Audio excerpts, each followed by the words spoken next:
Okay. Are we good? Okay, we're good. All right, whatever. Because that is the only horror game that actively put me to sleep. And I'm a pansy. You saw me throughout this entire fucking Silent Hill playthrough. I'm nearly shitting my fucking pants at the slightest It's like, inconvenience. even with the bad horror, even with the Silent Hill Origins, at least that game. At least that game had enough self-respect to at least try to do something. Yeah. Granted, the execution was flawed at best and frustrating at worst, but at least it had enough self-respect to, actually try to scare you. Yeah. And it's like, even with Five Nights at Freddy's, like how bare bones it is, because it is. It's the point of having an idea and executing it to perfection.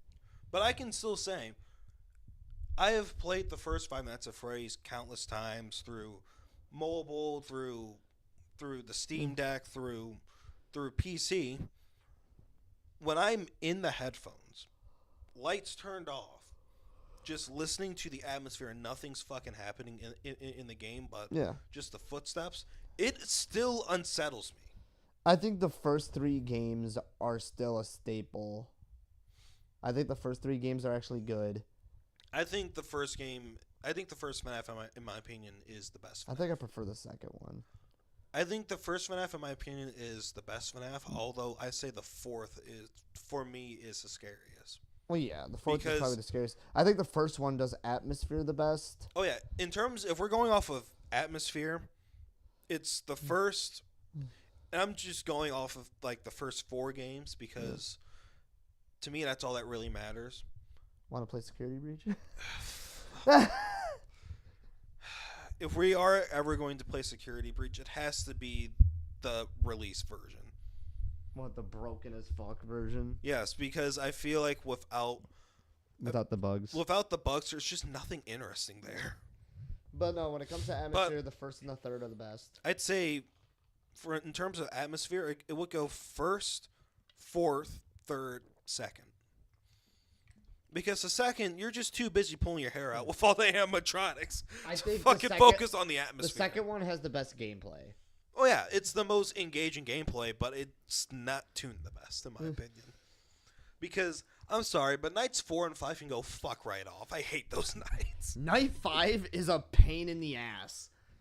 Like, even now, even going back, when I know how to play the game, I muscle memoried this shit. It still fucks you up. It's fucking difficult. And that's not even getting into night 6 or fucking 10-20 mode. Oh my! I haven't even attempted a 20 mode, and I don't feel like it. You see, I would probably do it on the first one.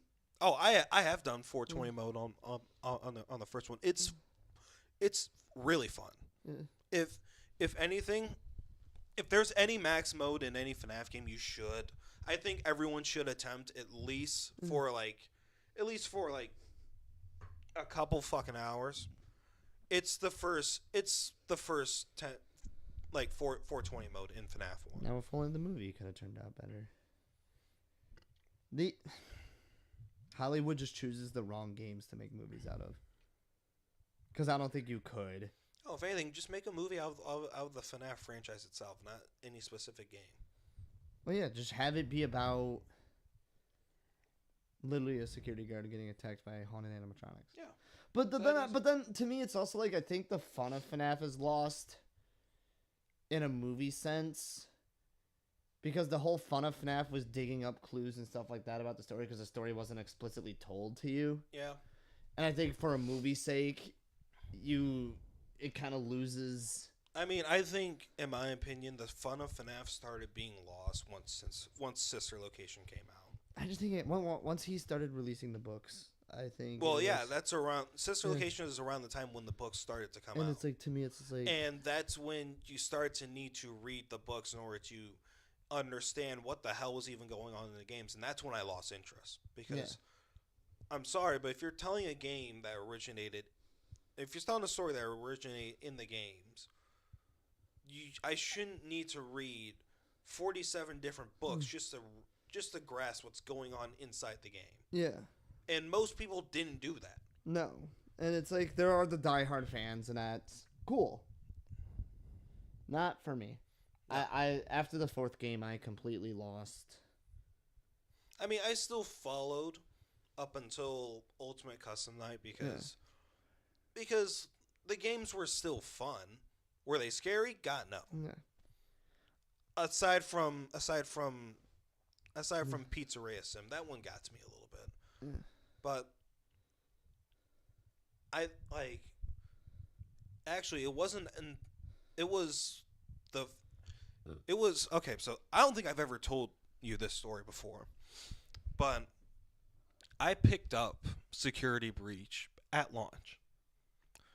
And I played it once it fucking downloaded on my fucking PC. And my first experience, like I played for 90 minutes, right? Those 90 minutes was so miserable. The game was so fucking broken. It was so fucking miserable. I uninstalled it, returned the game, and those 90 minutes single-handedly killed my love for fucking for FNAF. And it's like, to me, like, Scott doesn't even own it anymore.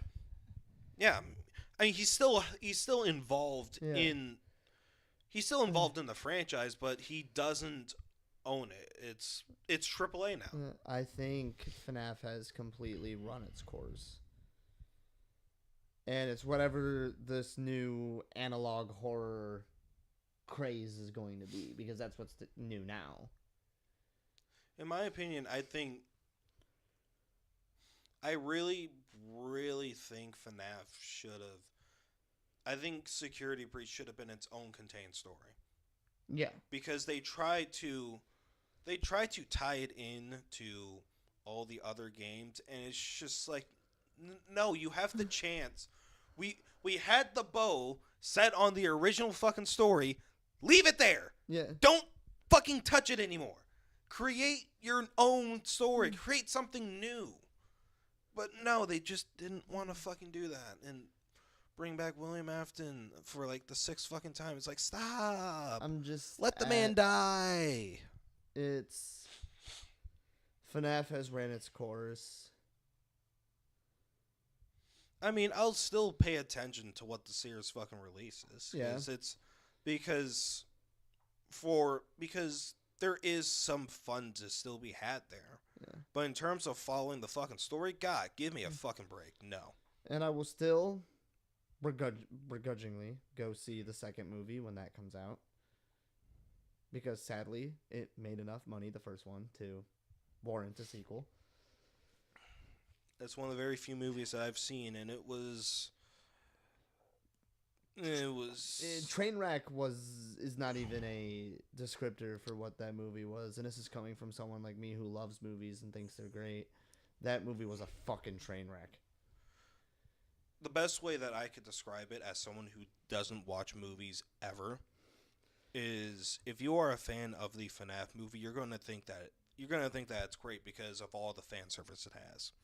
I mean, for Christ's sake, Matt Pat has a fucking cameo role. That was my one enjoyment. Yeah. That's because of that alone, FNAF fans are going to be like, "Oh, it's a great fucking movie." No. If you don't know anything about Five Nights at Freddy's, or you know very little or limited knowledge, no.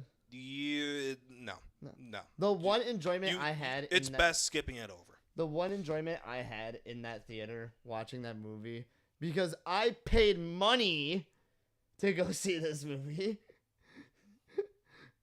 was seeing Matt Pat.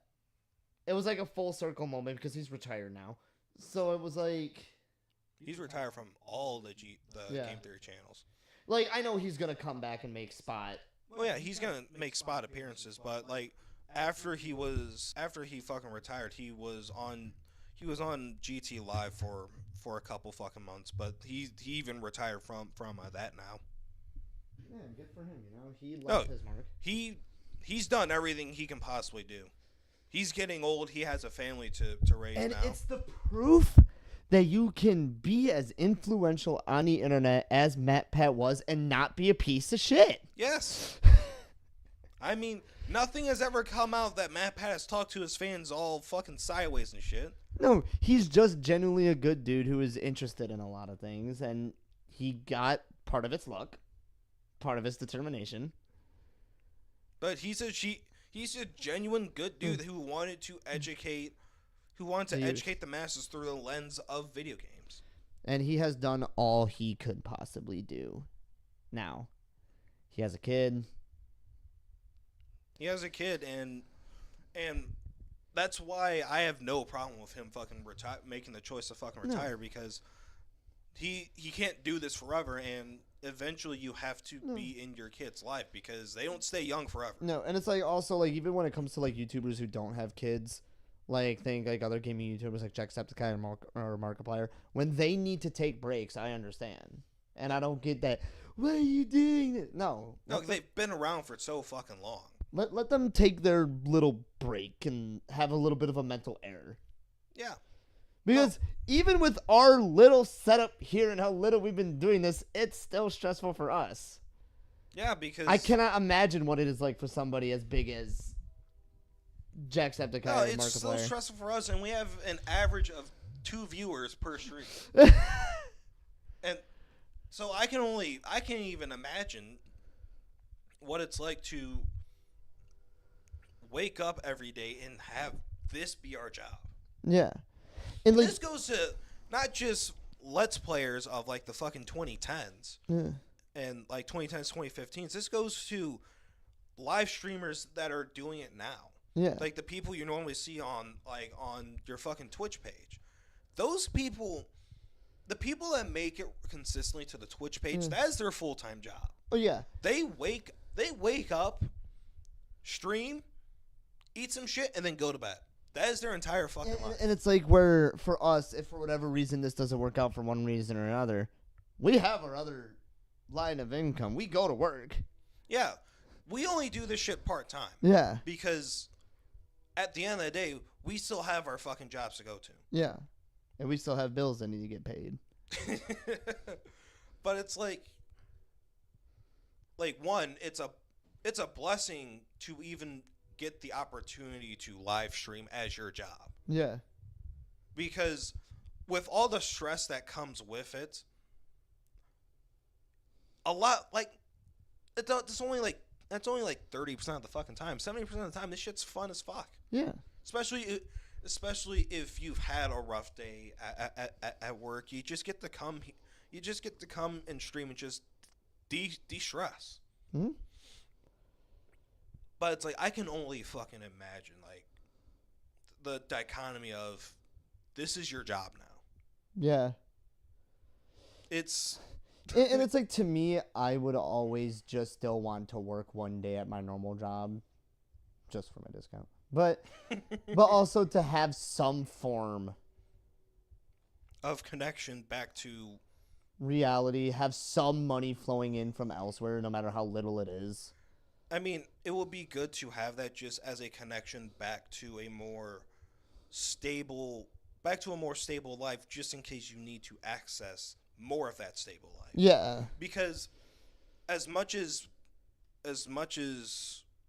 that's true also. But as much as we love streaming, it is a very unstable job. Yes. Because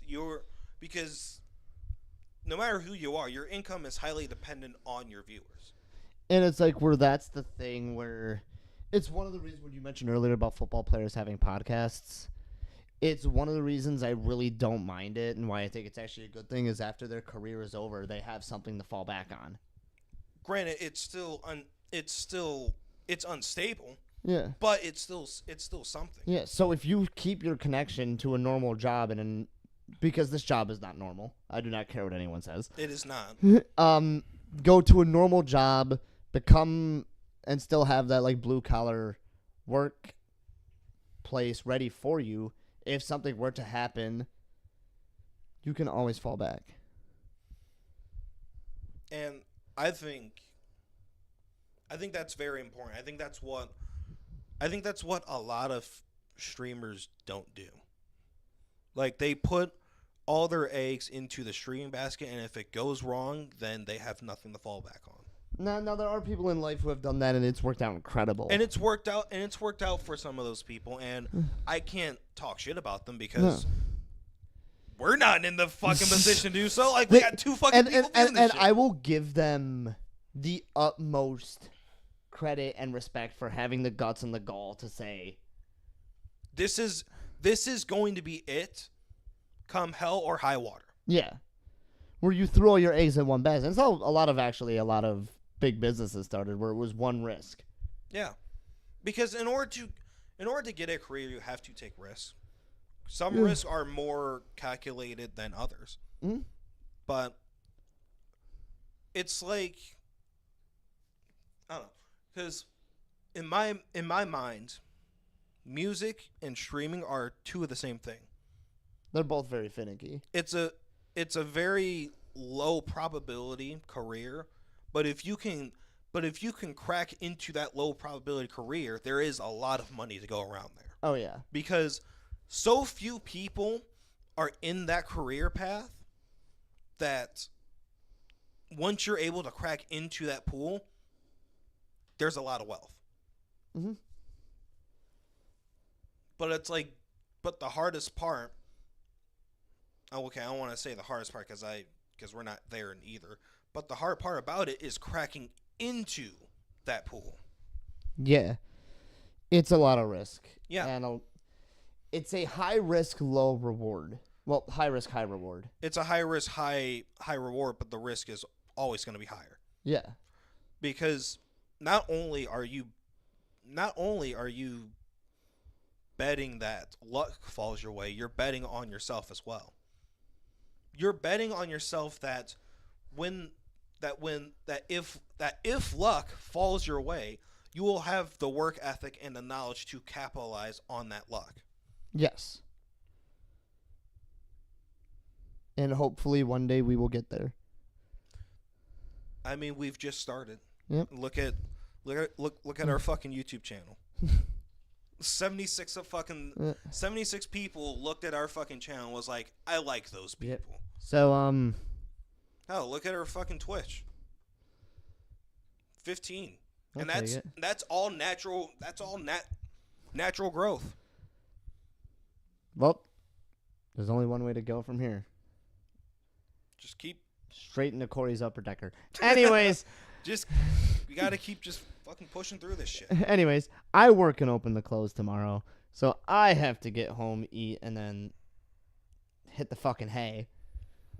So I am not dying tomorrow. But in summary, buy Silent Hill 2. Just fucking buy it. Buy Silent Buy that Hill 2. damn game. Hell, buy 2 copies. Show Konami where the fucking money is. Buy the fucking game. Hell, And I I love bought you. 50 copies.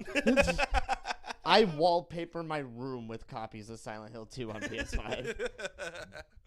Hell, I bought an Xbox One copy. I don't even have an Xbox One. Just so I could have it sealed on my case. Just so I can resell it when that eventually hikes up in price, because you know it will. Yeah, and especially if it's sealed. Yeah.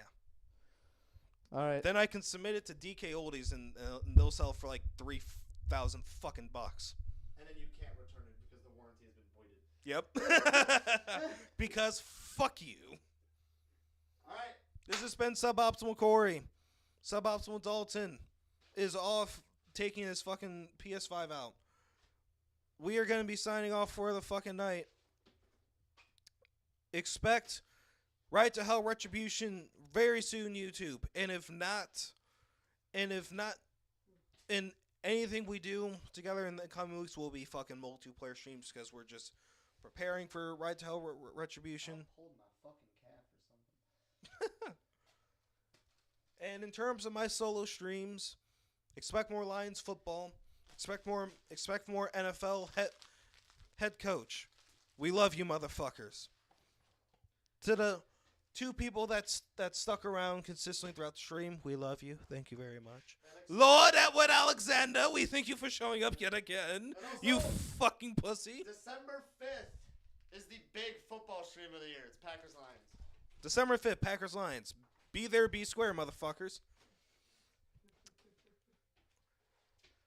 December 5th, Packers Lions. December 1st, or December 21st, the last single of my second album will be releasing, music video and all. And then the very next week, December 28th, the album itself will be releasing. Be there for it. I worked 18 months on that. I am very fucking proud of it. I would love to show it off to all of you motherfuckers. But, Suboptimal Corn, signing off for the night. Hey, I was actually able to be there the whole time. Thank you, babe. And we're gonna see you motherfuckers later. Next stream will be Lions versus Colts on Sunday. So be sure to tune in for that. Does it malfunction like he did against the last AFC South? Because I am actually starting him in fantasy, so I can't laugh this week. And we love you motherfuckers. See you guys